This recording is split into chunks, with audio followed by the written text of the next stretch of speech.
Now, I'm frequently asked, will I get a better deal on a used car if I buy it from a private owner rather than buying it from a used car dealer? Well, the answer to that is yes and no. There are pros and cons to both. For example, on the pro side, when you buy from an individual, the cars are generally cheaper, but there are reasons. One reason is the fact that an individual doesn't have the overhead cost of running a car dealership. On the other side, you have to understand this. You're buying a very expensive, high-ticket item from a complete and total stranger. This isn't an iPod, we're talking about here. And remember, if you buy from a private individual, it's yours. There's no recourse. In most all states, laws and regulations that might protect you with a bad purchase frequently only applies to those instances when you buy from a licensed dealer. Plus, you'll have to arrange your own financing. Now, when you buy from a dealer, whether franchise or independent, you also end up getting an extra level of protection.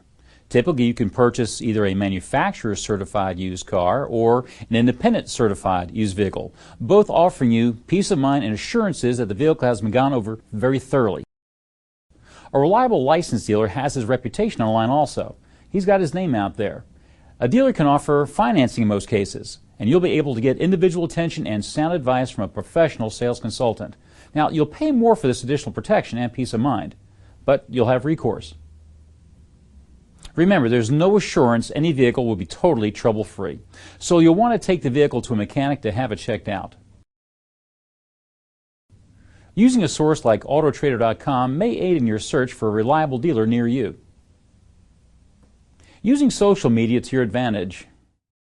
Using sites like Yelp or Google Places or DealerRater.com helps you find out what others are thinking about the car you're buying and the place you're thinking about doing business with. Well, now comes a tricky part of your used car buying experience. How much should you pay? Now, there are several ways to approach this somewhat daunting task, but if you do your homework, and you thought homework was just for school and it would end once you graduate, not going to happen. Now, you can end up with a great used car at a great price just by doing your homework. First of all, you must understand that when it comes to used car pricing, there's no invoice price that many consumers have become so accustomed to hearing about. You see, used car prices are dictated by how much a dealer pays for the vehicle, either when they bought it at an auction where they bid on the vehicle, or what they paid for it when some other customer traded it in on another vehicle, or what they paid for it from someone who just wanted to sell it. Once a dealer buys this used car, then they'll recondition it, which will add to the original cost they paid for the vehicle.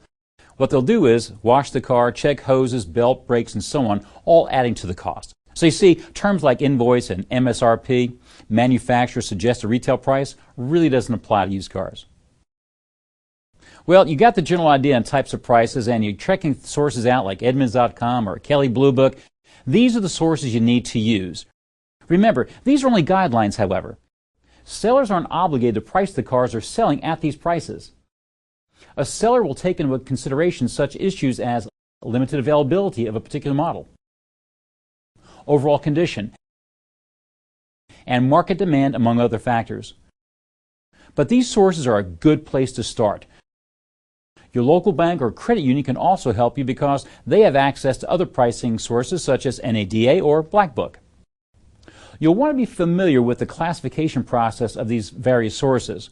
What I mean is, the vehicle price is impacted by its classification. For example, does it have high mileage? Is it rough? Is it average? Is it clean? Is it extra clean? Mileage is also a factor in this process. Traditionally, 12,000 to 15,000 miles a year is generally the accepted mileage driven per year. So a 5-year-old car generally has between 60 and 75,000 miles on the odometer. Previous body work, paint work, and accidents all have a dramatic impact on the fair market value of a used car. We'll talk more about that body damage and how to recognize it later on.